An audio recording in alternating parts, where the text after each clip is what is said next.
doing it and why and what's going through our minds. Joining us is Stephen Mulholland, who is a physician and an internationally recognized cosmetic plastic surgeon and a lecturer too. Stephen Mulholland, how are you? Thank you for joining us. To get that nose job I never had. Oh, what a great time. I can wear a mask everywhere I go. So a lot of facial procedures. Or COVID boost, or do you think it's going to be around for a while?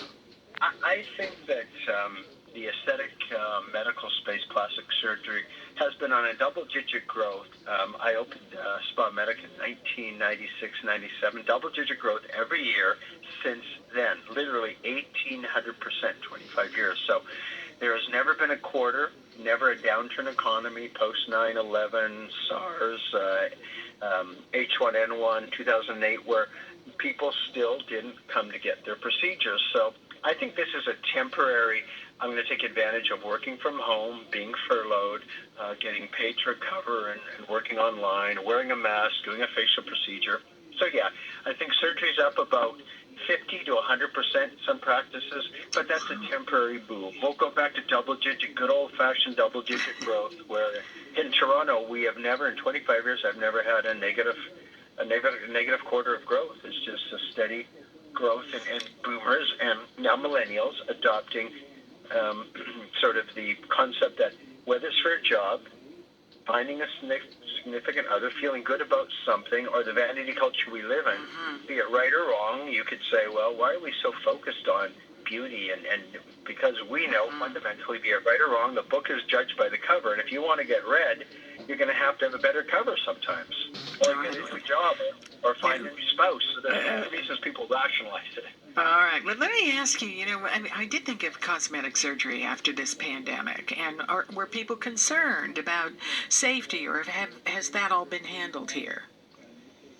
Well, that's an excellent question. And so the very first thing in that 3 months that I was getting ready for was the Ministry of Health infection control policy manual that I know was coming, because I went through SARS. SARS was very bad in 2003. People don't remember, but it was more violent.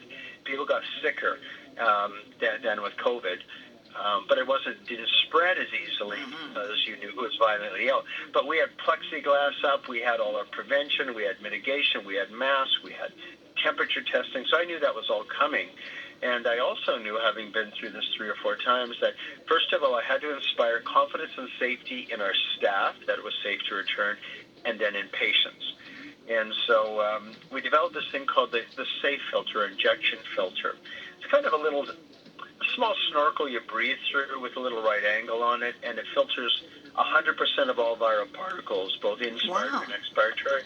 Yeah, it's really cool. So you can get your Botox and your filler and your treatments up close in your face and be completely and 100% safe. And it was the development of that I knew would allow patients to come back confidently and safely. Where it's kind of weird to wear your mask and go to your local drugstore or a restaurant or a department store, but it's completely normal to be all masked up and have plexiglass dividers at your surgery center.